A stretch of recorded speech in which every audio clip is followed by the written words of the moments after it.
बिस्मिल्लाहिर्रहमानिर्रहीम। अस्सलाम वालेकुम। मेरे चैनल पर खुशामदीद। हम चैप्टर कर रहे हैं जी रेंट का। आज हम बात करेंगे economic rent and factors of production के आपका जो मौशी लगान और आमलीन पैदाइश क्या है, कैसे हमें हासिल होता है मौशी लगान। In common language the term rent means the payment for hiring something और for use of some property that is rent of land, a building और अ मशीन। देखें, आम जुबान में आप जो रेंट है ना उसे किराए के लिए इस्तेमाल करते हैं। जैसे कोई आपने घर रेंट पे ले लिया, बिल्डिंग ले ली आपने काम करने के लिए, आपने कोई मशीन ले ली, कार ले ली आपने रेंट पे, ठीक है। तो उसमें आप क्या अदायगी करते हैं इस्तेमाल करने के बाद के periodical payment which is made for the use of some particular assets के किसी मखसूस शय या असासे के इस्तेमाल की कीमत अदा करने को हम लगान कहते हैं। But in economics is use in two sense.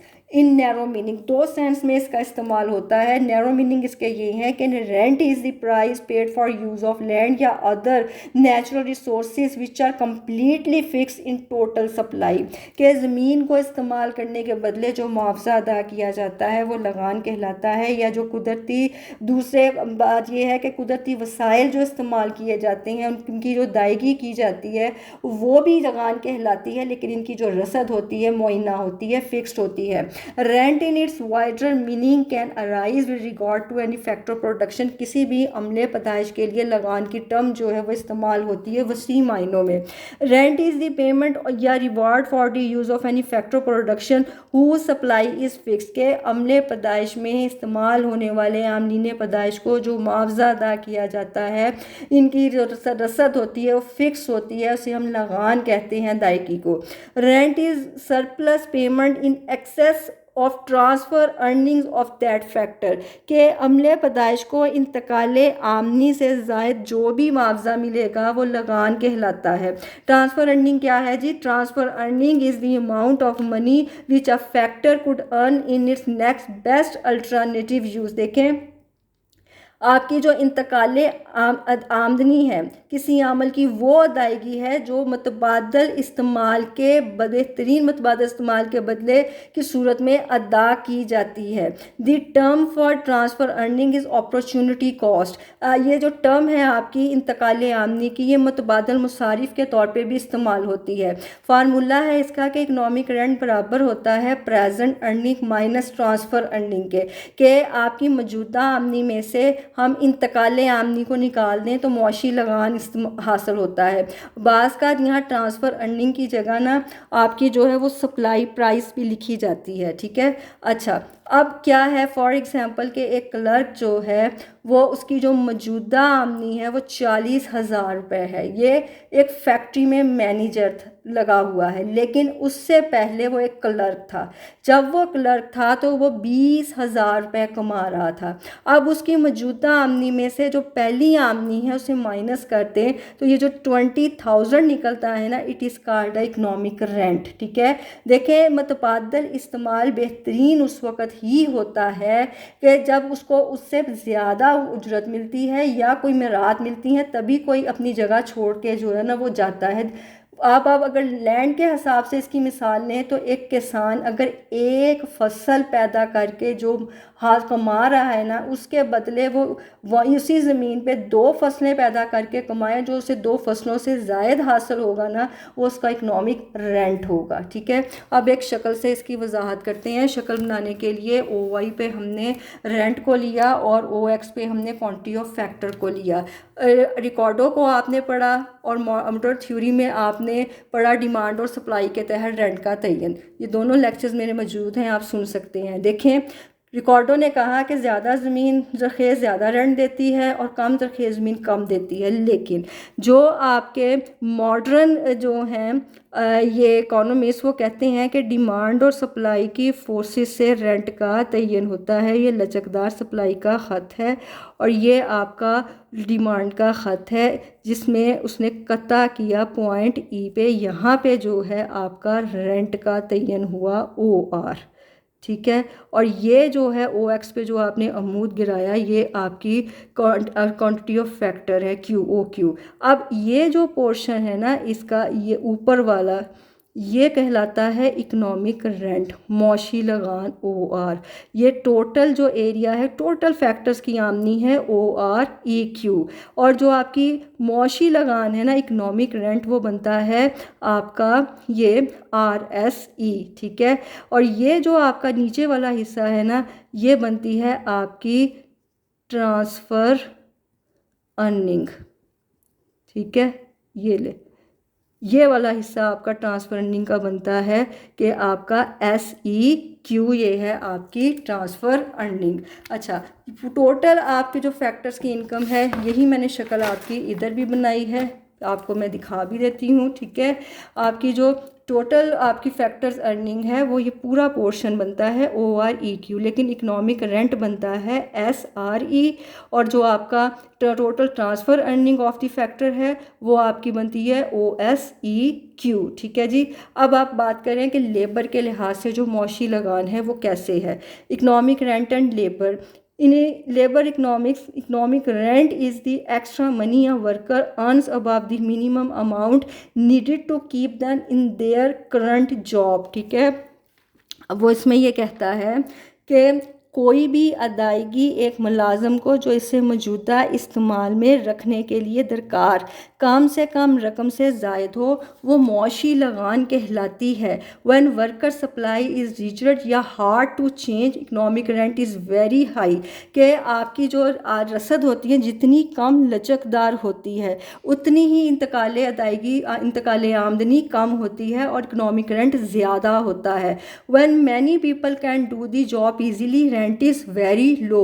वो लोग जो तरबियत याफ्ता नहीं होते या बड़े लो लेवल पे काम करते हैं, आसानी से एक जगह से दूसरी जगह चले जाते हैं, इनका जो इकोनॉमिक रेंट होता है ना, ये लो होता है, ठीक है। अच्छा, यहाँ पे शक्ल बना के इसको मैं शो करती हूँ मज़ीद, देखिए कि आपका, ये मैंने भी अर्ज़ किया कि आपका जो सप्लाई का ख़त है ना, जितना कम लचकदार होगा, ठीक है, जितना कम ये लचकदार ख़त होगा ना, ये देखें, कम लचकदार जो ख़त होता है ना, ये OI के ज़्यादा मतवाज़ी होता है, ठीक है।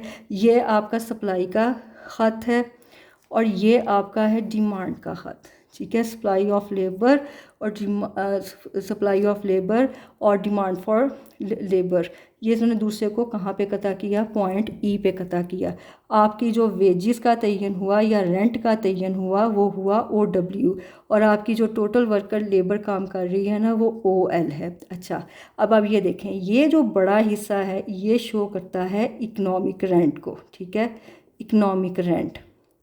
ये जो छोटा हिस्सा है ना, ये शो करता है आपके ट्रांसफ़र अर्निंग को। ये शक्ल बनती है, मैं आपको बताती चलूँ, तरबियत याफ्ता इंतहाई माहिर लोगों के लिए, जिनके मुआवजे बहुत ज़्यादा होते हैं। इन्हें आप इजीली एक जगह से दूसरी जगह नहीं मुंतकिल कर सकते, शिफ्ट कर सकते हैं। इसमें आपके बड़े बेहतरीन खिलाड़ी आ जाते हैं, आपके साइंसदान आते हैं, डॉक्टर आते हैं, वकील आते हैं, इंजीनियर आते हैं, ठीक है। तो ये जो आपका टोटल एरिया है, ये देखें OWEL, ये टोटल इनकम को शो करता है।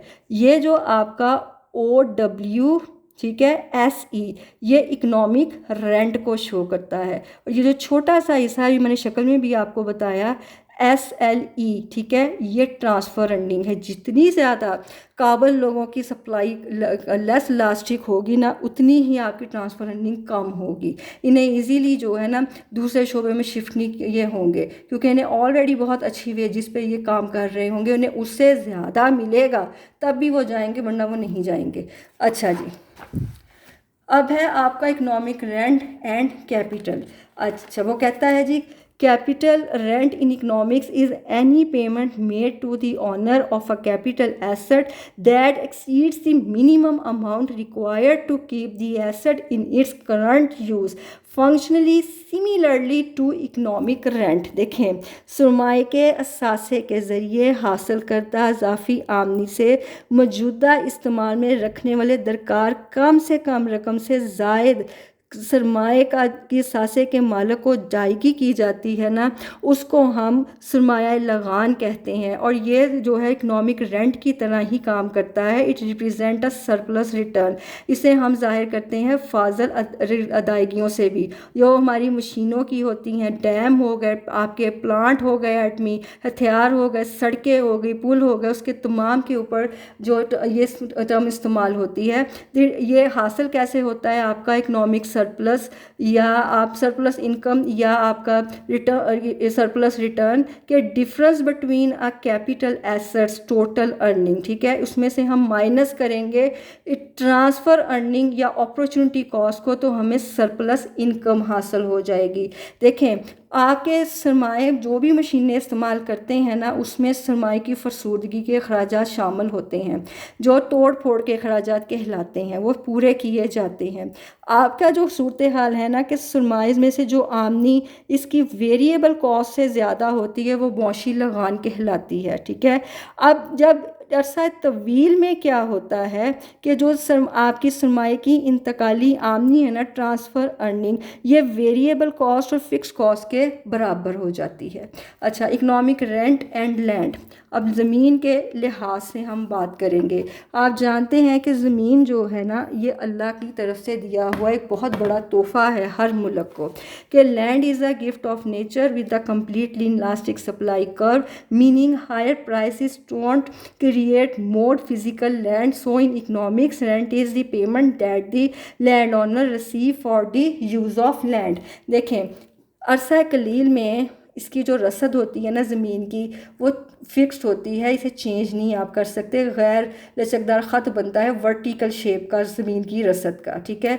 लेकिन अरसा तवील में आपने मॉडर्न थ्योरी में पढ़ा भी है कि अगर बंजर ज़मीन को काश कर लिया जाए, अच्छी मशीनरी इस्तेमाल कर ली जाए, अच्छे जदीद तरीके इस्तेमाल कर लिए जाए, तो हम मज़ीद जो है वो प्रोडक्शन को बढ़ा सकते हैं।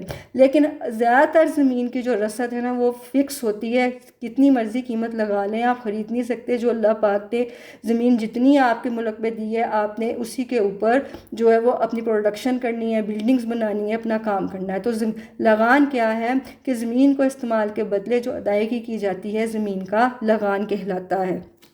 अच्छा, अब मैं ये दो शक्लें बनाऊंगी। जो पहली शक्ल है ना, उस पे 1 एकड़ ज़मीन पे सिर्फ एक फसल काश्त होगी, वो वीट की। An acre of land is use to grow wheat crop only, ठीक है। सिर्फ और सिर्फ आपकी 1 एकड़ की ज़मीन है और उस पर एक फसल गंदम की काश्त हो रही है, देखें, और कोई फसल काश्त नहीं और कोई ज़मीन का इस्तेमाल नहीं। आपने अभी किया कि जो ज़मीन की रसद है वो फ़िक्स है, आपका वर्टिकल शेप का ये ख़त बना, OX पे लैंड और OY पे मैंने कीमत और लगान दोनों को लिया है, ठीक है। अब ये जो ज़मीन का सप्लाई का ख़त बन गया और ये डिमांड का ख़त है। एक ही आपकी काम हो रहा है, गंदम की फसल काश्त हो रही है, ये आपका जो पॉइंट है ये OR, और ये OP इसकी जो है कीमत अदा कर देगी। ये पूरा जो एरिया होगा ना यहाँ पे, जहाँ सिर्फ एक ही फसल काश्त हो रही है, तो ये इकनॉमिक रेंट को शो करेगा। OP, R और Q। OQ पैदावार, OR आप रेंट अदा करेंगे, OP उसकी जो है कीमत अदा की गई है। अच्छा, अब ये जो दूसरी शक्ल मैंने बनानी है वो ये है कि आपकी ज़मीन एकड़ों से ज़्यादा है, 1 एकड़ से कहीं ज़्यादा है, और उसका बहुत ज़्यादा इस्तेमाल है, शहरों के करीब है। ज़मीन की रसद तो फिक्स ही होगी। अब इसकी जो अदायगी होगी ना और कीमत होगी, वो डिपेंड करेगी कि उसका इस्तेमाल किस लिहाज से है। ज़मीन है, एकड़ से ज़्यादा है, शहर के करीब है। अब उस पर क्या हो सकता है, उस पर आपकी उस ज़मीन पे घर बन सकते हैं। आपकी जितनी हाउसिंग स्कीम जो है इंट्रोड्यूस करवाई जाती हैं, आप घर बनाते हैं, वहाँ से घर ही नहीं बनते। फिर डिमांड मज़ीद बढ़ती है, सुपरमार्केट्स बनती हैं, फिर आपके रेस्टोरेंट बनते हैं। जितनी ज़मीन की डिमांड बढ़ती जाती है, रेंट भी बढ़ता जाता है। ये देखिए, ये सबसे पहले आपकी ज़मीन की डिमांड का ख़त बना D1 और D1, ठीक है। OP इसकी जो है वो कीमत अदा की गई, और OR1 जो है ना इसका रेंट अदा किया, और ON जो है इसके ऊपर होने वाली पैदावार, या OQ आप लिख लें। मज़ीद जो है इसकी बोली लगी, उसके यहाँ पे सुपर मार्केट्स बनाने वाले आ गए, तो D2 इसका ख़त ऊपर को शिफ्ट हुआ। आपकी जो कीमत है ज़्यादा अदा हुई OP2 और रेंट भी OR2 अदा होगा। सबसे ज़्यादा ज़मीन की बोली लगाने वाले यहाँ पे रेस्टोरेंट वाले हैं जो रंग बिरंगे होटल्स बनाएंगे, मैरिज हॉल बनाएंगे, इसकी डिमांड का ख़त और ऊपर को शिफ्ट होगा। और ये जो जितनी ज़्यादा उसकी प्राइस अदा की जाएगी, कीमत अदा की जाएगी प्राइस इसके, और उसका रेंट भी इतना ही ज़्यादा जो है वो अदा किया जाएगा। ये देखें, ये जो इसका शेडेड एरिया यहाँ पे बनेगा ना, ये शो करेगा इकोनॉमिक रेंट को P2, P3, R3 और R2। ये आपका यहाँ पे मैं लिख देती हूँ D2।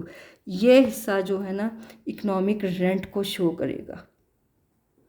ठीक है, ये है ज़मीन के लिहाज से आपके फैक्टर्स और प्रोडक्शन के लिहाज से कि आपका इकोनॉमिक रेंट किस तरह से हासिल होता है।